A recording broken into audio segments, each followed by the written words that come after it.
할렐루야.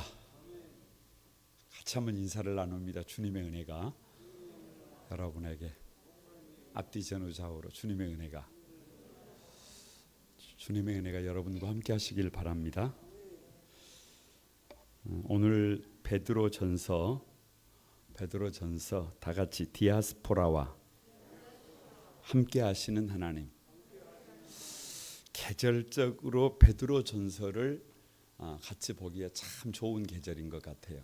혹시 꽃씨 뿌리신 분 계십니까? 혹시 꽃씨 씨앗을 뿌리신 분 계십니까? 없으시구나. 저는 오늘 오후에 꽃씨를 좀 이렇게 뿌렸습니다. 베드로 전서를 가만히 보는 중에 오늘 꽃씨를 좀 뿌려야 되겠다. 혹시 여러분 저 소호동 앞바다에 숭어떼가 물반 고기반이라는 것 알고 계시는 분 계십니까? 몰라요? 혹시 물고기 한 마리가 종은 다 다릅니다마는 대략 알을 어느 정도 이렇게 알을 낳는지 아십니까? 대략 수십만 개에서 수백만 개, 수천 개, 수천만 개, 3억 개까지 낳습니다. 몇 마리가? 두 마리를 뭐로 말하고 있어요? 한 마리지. 한 마리가. 그러니까 소호동 앞바다에 숭어 한 떼가 들이쳤다. 그거는 그냥 일가. 놀라지도 않아요. 숭어 한 마리가 낳은 새끼들이 그 알들이 부화해가지고 함께 막. 그러니까 이게 가히 생명이라고 하는 것, 하나님의 창조 세계라고 하는 것은 놀랍습니다. 나무가 고목이 됐어요. 나무가 고목이 됐어요. 그런데 여러분 그 본 나무는 늙어도 가지를 잘라가지고 꽂아놓으면 그냥 어떻게 돼요? 몇 년 뒤 되면 새나무 정도가 아니라니까요. 수십만 그루가 된다니까요. 꼭 꽃만 그러는 줄 아세요? 물고기만 그러는 줄 아세요? 꼭 그런 것만 그러는 줄 아세요? 교회도 그래요. 교회도 제가 섬겼던 교회가 한 35년 정도 전에 제가 교육준사를 했던 교회가 그때 350명 모였어요. 아마 조금 있으면 우리 교회가 더 모일 수도 있어요. 나무가 그렇게 고목이라도 가지 하나 잘라서 꽂아놨는데 그게 어떻게 될 수도 있어요. 여러분, 그게 하나님의 창조의 신비예요. 그게 하나님의 창조의 신비. 지금 베드로의 전서를 말씀드리기 전에 지금 베드로 전서의 위치를 보는 거예요. 위치를. 여러분 창세기 1장 28절을 보면 다 같이 생육하고 저기를 같이 읽자는 거예요. 저기를 같이 읽자는 거예요. 생육하고 번성하여 땅에 뭐 하라는 거예요? 흩어지라는 거예요. 이미 하나님께서 하나님이 지으신 창조 세계에 그렇게 다 입력을 해놨어요.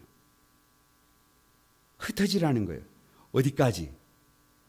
땅 끝까지. 왜 낳으라는 거예요? 왜 창세기를 보면 낳고 그러잖아요. 왜 낳는 거예요? 흩어지라니까요. 흩어지라니까요. 그런데 사람은 흩어지려고 해요? 안 흩어지려고 해요? 안 흩어지려고 해요. 왜? 흩어지면 힘들어요. 그래서 창세기 11장 바벨탑은 흩어지지 않겠다는 거예요.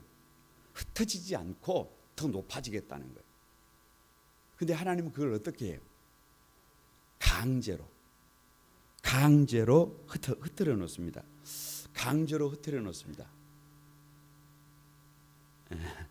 레위인의 삶은 어디에서 시작해요? 흩어짐에서 시작. 레위인들은 하나님께서 뭐 한 곳에 이렇게 모아놓지 않았어요. 그래서 레위인을 이스라엘의 숨구멍이라 그래요.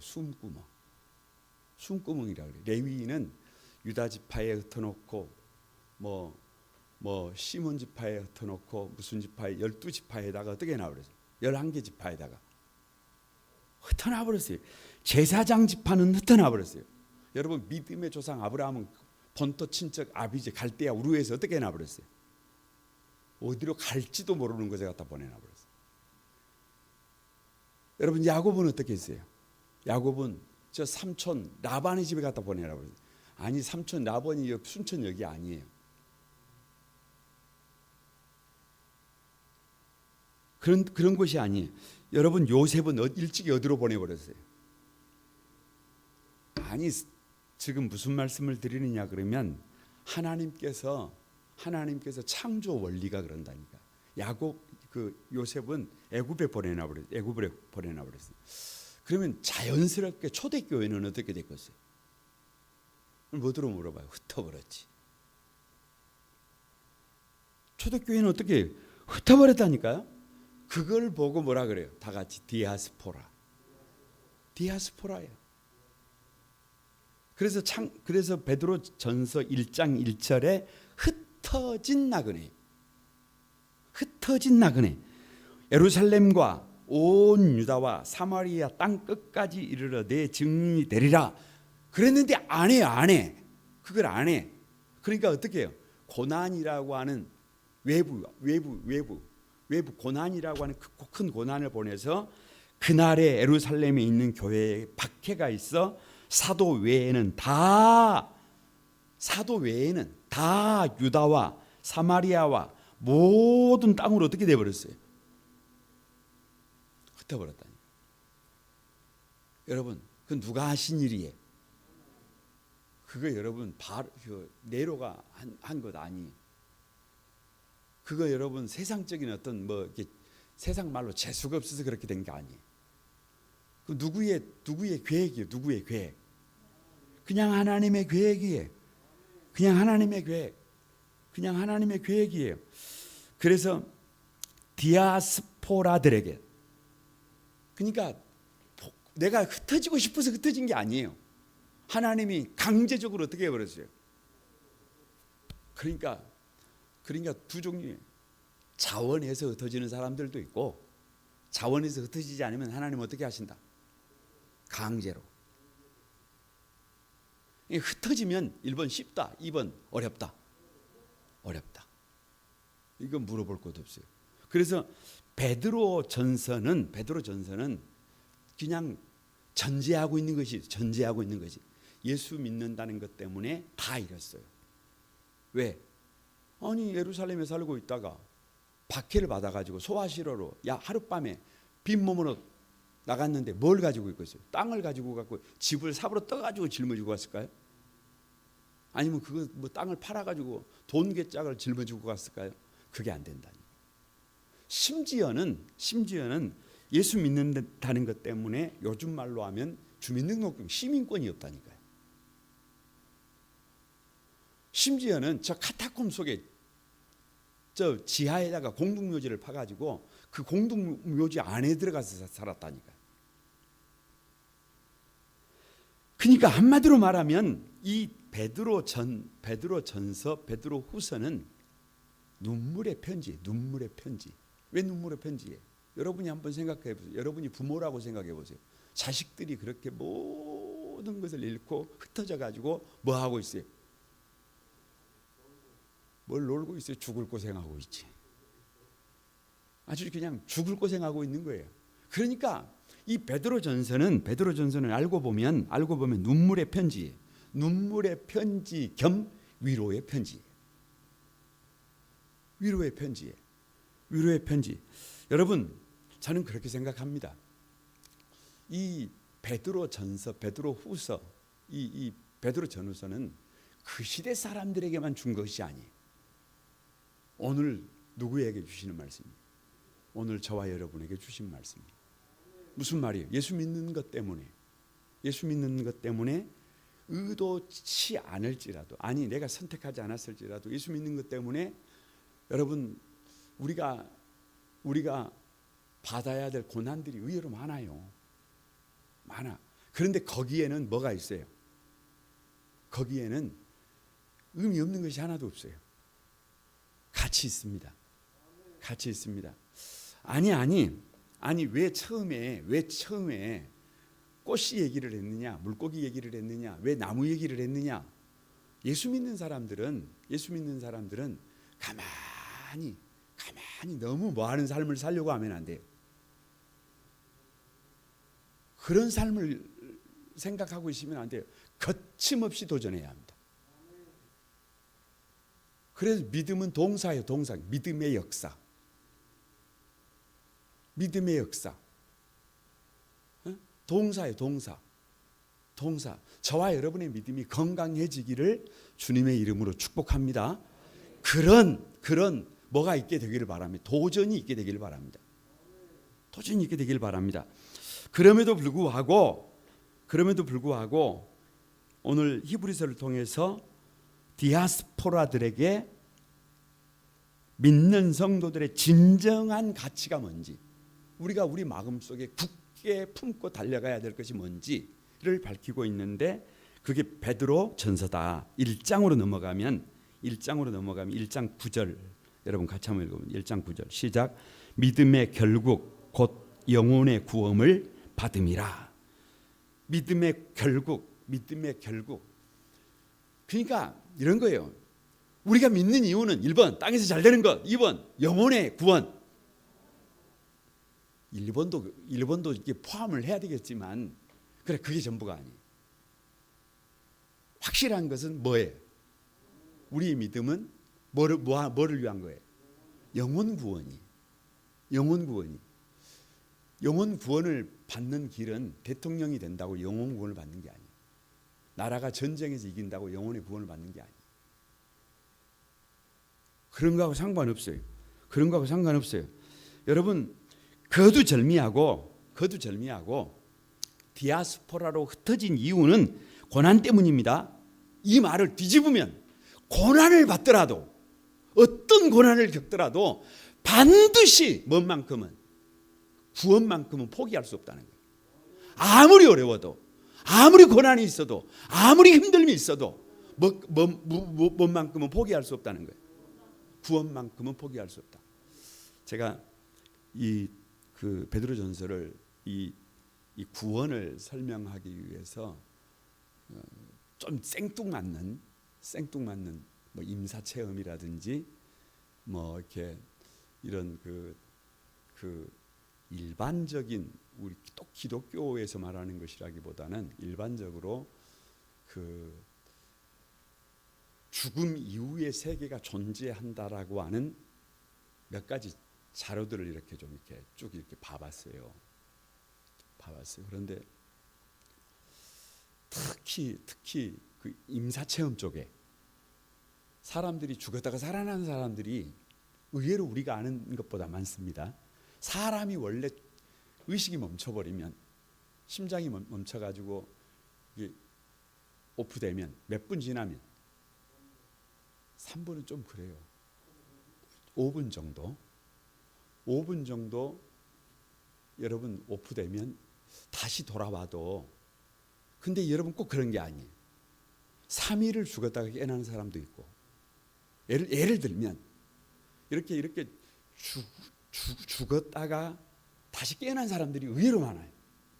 그런데 이 사람들을 인터뷰해 가지고 통계치를 내놓은 게 있어요. 그러면 그 무슨 우리가 영화에나 볼성 싶은 그런 어떤 그 자료들이 많이 나와 있어요. 분명히 누구는 죽었어요. 나는 죽어서 어떻게 돼가지고 있는 거예요? 저기 누워 있는 거예요. 아니 그냥 이게 팩트 아닙니다.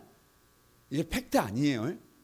무슨 얘기를 지금 드리고 있느냐 그러면, 우리의 궁극적인 믿음의 목적은 영혼 구원이라고 하는 말을 조금 더 강조점을 둬보기 위해서 드리는 말씀이에요. 지금 제가 드리는 말씀은 팩트가 아닙니다.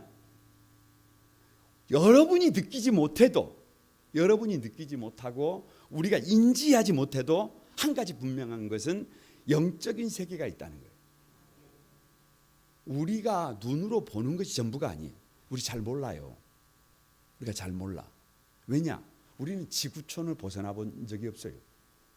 우리는 이 태양계를 벗어나 본 적이 없어요. 그런 태양계가 우주 안에 2천억 개가 다시 있어요.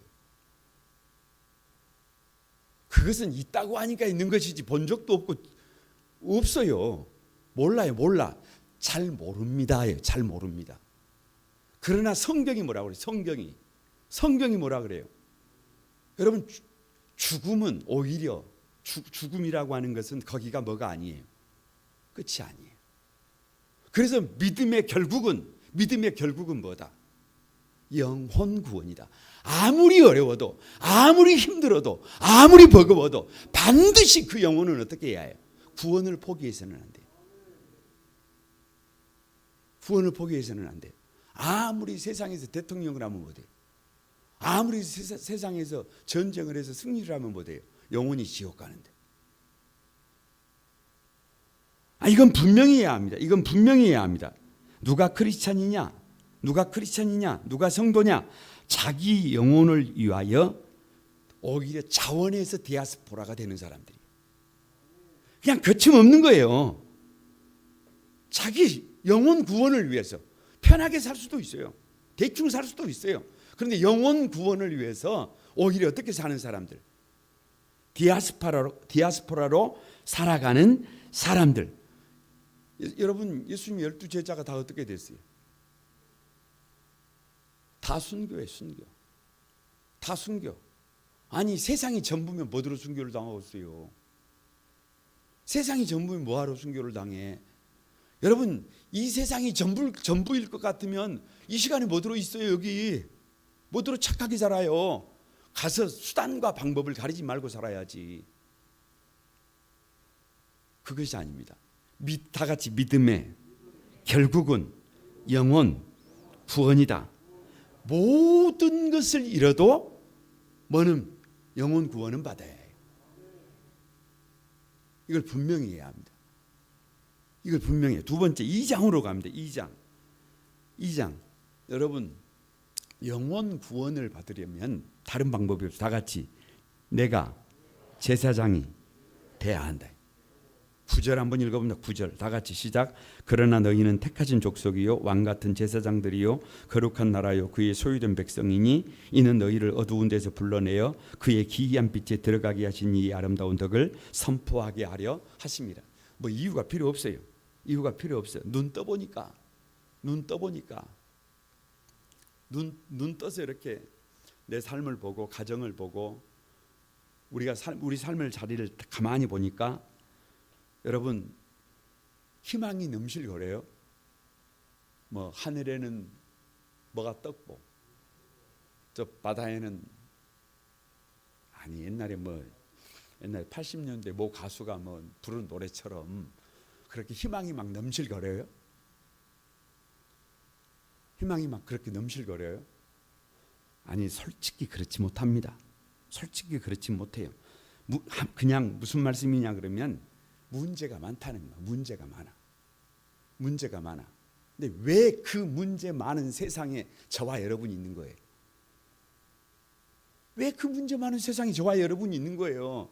다 같이 네가 옆 사람에게 네가 제사장이다. 누구에게 달렸어요? 누구에게 달렸어요? 이제 다시 한번 봐보세요. 옆 사람에게 다시 한번 봐보세요. 누구에게 달렸어요? 그러면 안 된다 그 말이에요. 그러면 안 돼. 그러면 안 돼요. 누구에게 달렸어요? 저와 여러분이 제사장이에요. 개신교가 뭐예요? 개신교가 만인 제사장이에요. 만인 제사장. 예? 아직 지금 카톨릭은요. 지금도 기도를 내가 하나님께 직접 못해요. 회개기도 내가 못해요. 성경 내가 읽고 내가 해석 못해요. 그러니까 거기는 안 싸우는 거예요. 왜? 뭐가 안 돼요? 게임이 안 돼. 성직자하고 성도들하고는 뭐를 안 해요. 아니 싸울 수가 없다니까. 왜요? 그냥 신부요, 신부, 신자들의 아버지요. 아니 주님의 신부라는 개념도 있지만 그래요. 카톨릭은 그렇습니다. 그래서 성경을 내가 읽고 해석을 못해요. 기도를 내가 직접 다이렉트로 못해요. 고백성사를 왜 하는데요? 신부 앞에가 신부가 용서를 해줘야 용서가 되는 거예요. 여러분이 뭐 카톨릭 교인들이 아무리 하나님 앞 하나님 내가 잘못했습니다 이래도 회개가 안 돼요. 누구 앞에 가서 회개해야지. 고백성사를 하면 뭐 주기도문 몇 번 읽으시오. 뭐 또 뭐 성경을 한 번 읽으시오. 그러면 그게 용서가 되는. 여러분 그래요? 그러니 그 동네가 뭐 그런 게 있겠어요. 여러분 교회가 분쟁도 있고 어려움도 있고 뭐 이런 것이 있는 것은 그만큼 뭐하다는 거예요. 그만큼 자유롭다는 거예요. 자유롭다는 거예요. 아니 무슨 말이냐 그러면 왜 제사장이냐 그러면 제사장에게 달린 거예요. 아무리 이스라엘 백성들에게 문제가 있어도 제사장 한 사람이 똑바로 하면 돼요. 아무리 인류가 다 뭐 돼버려도 죄인 되어버려도 대제사장 대신 누구 한 사람이면 예수님 한 분이면 돼요. 그러면 여러분의 가정은 뭔 예수님 한 분이면 그러고 있어요. 또 여러분의 가정은 여러분 한 사람.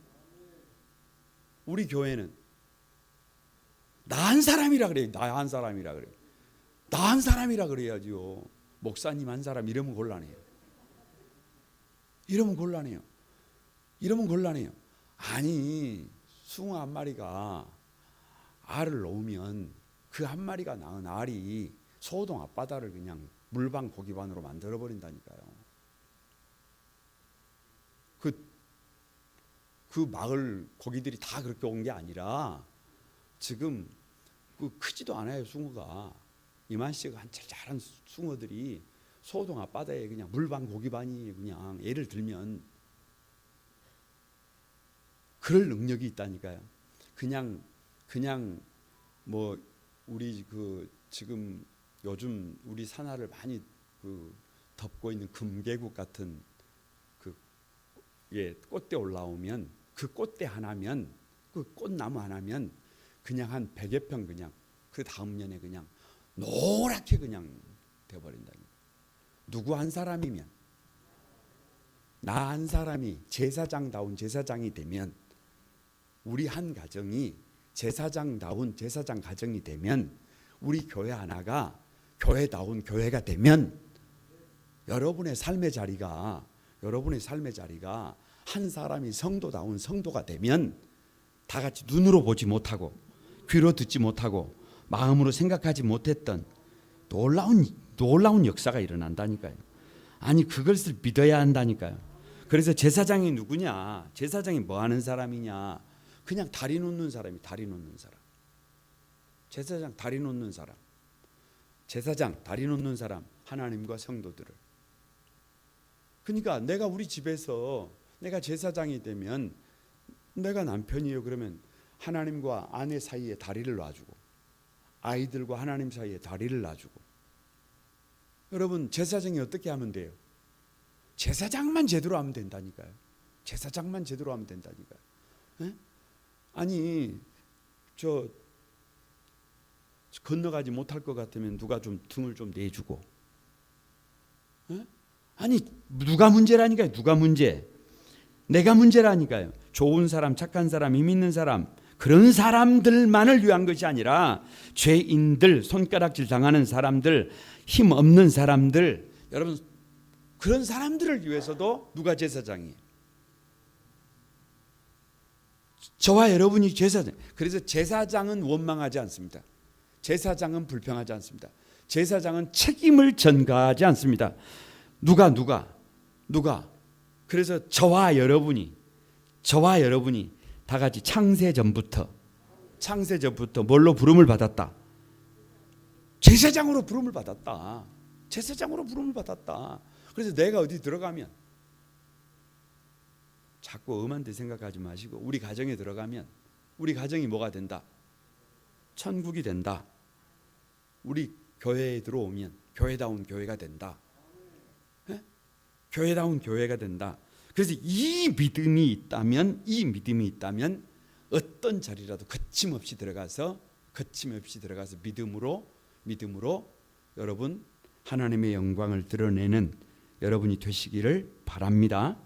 3장으로 넘어가면 여러분 성경은 우리가 아는 것보다 더 논리적이에요. 그래서 믿음의 결국은 영혼 구원이다. 영혼 구원을 위해서는 대제사장이 중요한데 대제사장의 삶을 여러분 좀 다시 한번 점검해 봐야 해요. 대제사장의 삶은 어떤 삶이냐? 3장 1절입니다. 3장 1절 다 같이 시작. 아내들아 이와 같이 자기 남편에게 순종하라. 이는 혹 말씀을 순종하지 않는 자라도 말로 말미암지 않고 그 아내의 행실로 말미암아 구원을 받게 하려 함이니라. 그러니까 누구와 누구? 아내와 남편, 남편과 아내. 그러니까 그냥 다른 말로 그냥 쉽게 말하면 이렇게 되는 거예요. 가정을 뭘로 만들어라. 여러분 그냥 들으세요. 디아스포라의 삶을 각오하고 세상을 살아갈 때는 그 뒤에 고난이 있다는 거예요. 예를 들면 이런 거예요. 히브리서 이 눈의 초점을 누구에게 맞췄어요? 예수님께 맞췄어요. 야고보서 눈의 초점이 아름다운 것이 보이니까 행동했어요. 행동하면 뭐가 따라와요? 아니 그냥 디아스포라 고난이 따라온다니까. 아니 그런 말 있잖아요. 모난 놈이 뭐 맞는다. 에? 가만히 시키는 대로 살아야 할 텐데 바른 말하면 어떻게 되는 거예요? 그렇게 되는 거 아니에요. 그러니까 초점을 맞추고 제대로 한번 살아보려고 액션에 들어가면 따라와요 고난이. 그 길이 어렵다 그 말이에요. 그 길이 힘들어요. 대제사장의 삶이라고 하는 것은 그렇게 만만치가 않아요. 그런데 꼭 기억해야 해요. 왜 가정을 천국으로 만들어야 되느냐 그러면 아무리 힘들고 버거워 세상이 버거워도 가정에 들어가면 거기 뭐가 있어야 해요? 쉼이 있어야 해요. 아멘이라도 좀 하시오. 가정에 들어가면 쉼이 있어야 해요. 가정에 들어가면 회복이 있어야 해요. 가정에 들어가면 서로 위로할 수 있어야 해요. 가정에 들어가면 서로를 귀히 여길 수 있어야 해요. 근데 어디에 가서도 가정에 가서도 이게 안 되면 여러분 이게 힘들어요. 이게 힘들어. 그래서 일반적인 모든 종교가 가만히 들어가 보면 공통점이 하나 있어요. 수신제가요. 뭐가 먼저예요? 우리 집이 먼저예요. 우리 집을 먼저 다스려야 해요. 우리 집을 먼저 바르게 세워야 해요. 아무리 여러분 뭐 해도 집이 무너져 가지고 있는데 뭐라고 써요? 뭐래? 그래도 집에 들어가면 누가 좀 웃어야지. 좀 서로를 보고 웃어줘야지. 서로를 좀 위해줘야지. 거기에 쉼이 있고 회복이 있고 꿈이 있어야지. 네? 꿈이 있어야지. 그래서 어디가 중요하다? 가정이 중요하다. 가정이 중요하다. 여러분 질문 하나. 우리 아이들이 꼭 명심해.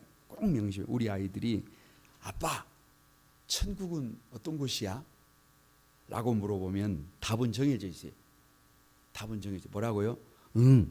천국은 우리 집 같아야 해요.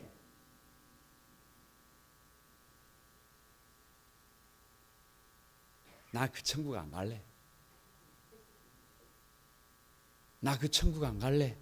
왜? 아니 지금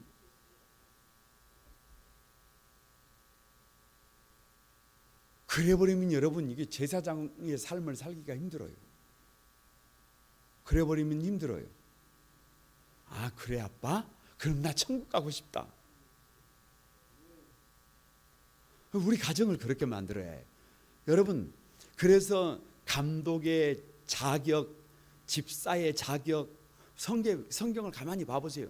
그럼 다 그게 들어있어요. 다 그게 들어요. 그게 기본이에요. 그게 기본. 그게 기본이에요. 4장으로 넘어가면 4장 13절 다 같이 시작. 오히려 너희가 그리스도의 고난에 참여하는 것으로 즐거워하라. 이는 그의 영광을 나타내실 때에 너희로 즐거워하고 기뻐하게 하려 함이라. 그러니까 대제사장의 삶을 살려고 하면서 가정이 중요하지만 두 번째 뭐를 피하려고 해서는 고난을 피하려고 해서는 이 여러분 디아스포라가 될 수도 없고 대제사장의 삶을 살 수도 없어요. 방법이 없어요. 그냥 고난을 어떻게 해요? 고난을 너희가 그리스도의 고난에 참여하는 것으로 뭐하라? 즐거워하라. 그러니까 주님께서 주님의 그 남은 고난을 누구의 육체에 너의 육체에 이러면 안 돼요. 누구의 육체에? 나의 육체에 뭐한다? 채운다. 아니 이 일 주님이 해야 해. 이 일 주님이 해야 해. 그런데 내 오늘 아침에 새벽에 이 손이 누구 손이래요? 주님의 손이래. 이 눈이 누구 눈이래요? 이 귀가 누구 귀래요? 이 가슴이 누구 가슴이래요? 그러면 아직 주님이 짊어져야 될 그 십자가를 누가 짊어지는 거예요? 그래 내 육체에 채우는 거예요. 내 육체에 채우는 거예요. 여러분 넘겨보면요. 왜 고난이 축복이냐? 다른 데는 좀 다르게 얘기할 수도 있어요. 그런데 이 왜 고난이 축복이냐를 이 베드로전서 4장을 가만히 살펴보면 이렇게 말씀하고 있어요. 4장 1절 한번 봅니다. 4장 1절 시작. 그리스도께서 이미 육체의 고난을 받으셨으니 너희도 같은 마음으로 갑옷을 삼으라. 이는 육체의 고난을 받은 자는 죄를 뭐한다? 그친다. 그러니까 이런 거예요. 왜 고난이 유익이냐 그러면 왜 고난을 각오해야 되냐 그러면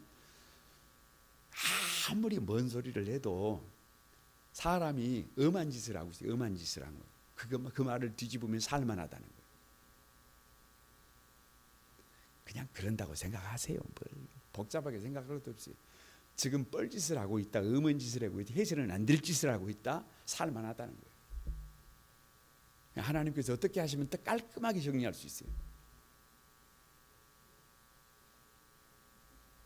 고난 그러니까 좀 애매모호한 죽을 병 주면 돼. 내일 죽게 하시면 정리해요. 아닌가요? 내일 죽을 사람이 뭔 뻘짓거리라고 했어요. 내일 죽을 사람이 뭔 엄한 짓거리라고 했어요. 아니 내일 죽을 사람이 뭔 잘못을 하고 있어요. 그냥 깔끔하게 정리된다니까요. 뒤집으면 혹시 여러분 엄한 짓을 막 하고 싶으세요? 에? 제가 기도 좀 해드릴까요? 아니 웃자고 드리는 말씀이 아니죠. 진짜예요. 고난이 오면 죄는 그냥 등 밀어 던진다니까. 더 이상 그 미련한 짓 안 한다니까.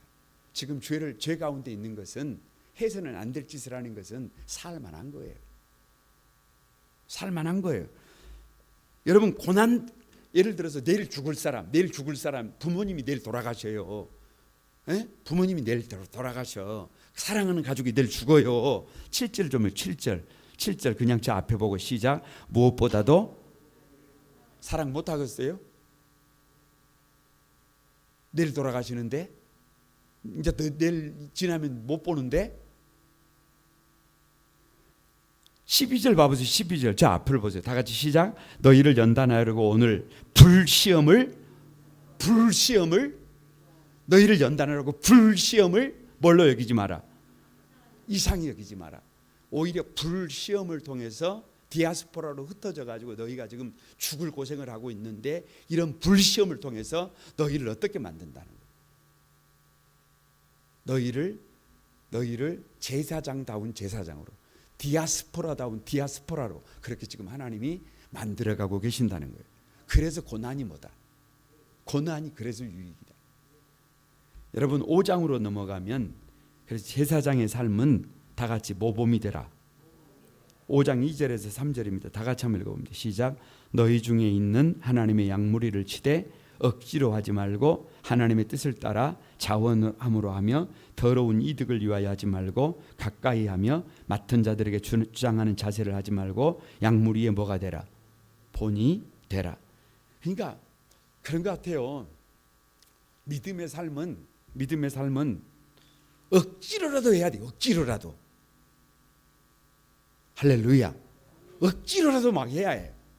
안 되면 막 여러분 그 개가 말을 안 들으면 어떻게 해야 해요? 모가지에다가 목줄을 해가지고 어떻게 해야 해요? 질질 끌고라도 가야 해요. 아니 그렇게라도 해요. 그렇게라도. 믿음도 그렇게라도 해야 해요. 아무도 아멘 안 하시구만. 에? 그렇게라도 해. 그런데 그렇게 해서는 기쁨이 없어요. 그렇게 해서는 기쁨이 없어요. 그래서 억지로 하지 말고 뭘로? 자원함으로. 교회는 자원함으로. 교회는 자원함으로. 교회는 자원함으로. 뭐를 위해서 하지 말고. 아니 그건 지나갔다니까요. 이제. 두 번째. 뭘 위해서 하지 말고. 그냥 더러운 이득이라 그래요. 그래서 교회에서는 이득을 챙기면 안 돼.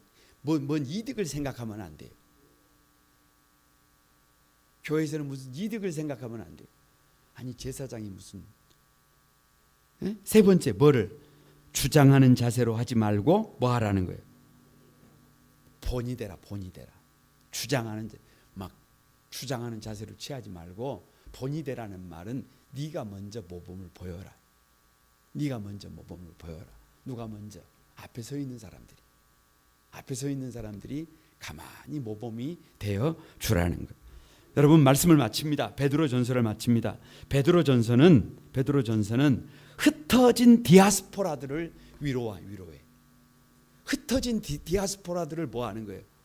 여러분 그 지금 왜 고난을 당하고 있는지를 말씀을 통해서 위로하고 격려하고 있습니다. 믿음의 결국은 뭐를 위한 거라는 거예요? 영혼 구원이에요. 다 포기해도 포기할 수 없는 게 뭐예요? 영혼 구원이에요. 그 영혼 구원을 위하여 저와 여러분이 뭘로 부름을 받았다는 거예요? 제사장으로. 여러분의 가정이 누구에게 달렸다는 거예요? 이 역사가 누구에게 달렸다는 거예요?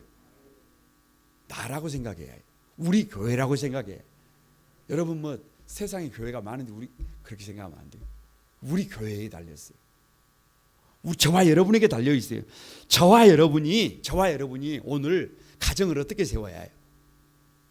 건강하게 세워야 해요. 가정을 건강하게 세워야 해요. 여러분 이게 첫걸음이에요. 첫걸음. 이거 첫걸음. 두 번째가 뭐가 돼야 해요? 고난을 각오해야 해요. 즐거워해야 해요. 그리고 누가 모범이 돼야 해요? 저와 여러분이 모범이 돼야 해요. 여러분 그 길이 쉽지 않겠지만 얼마나 아름다워요. 향방 없는 자처럼 대충 삽니까? 그럴 수 없어요.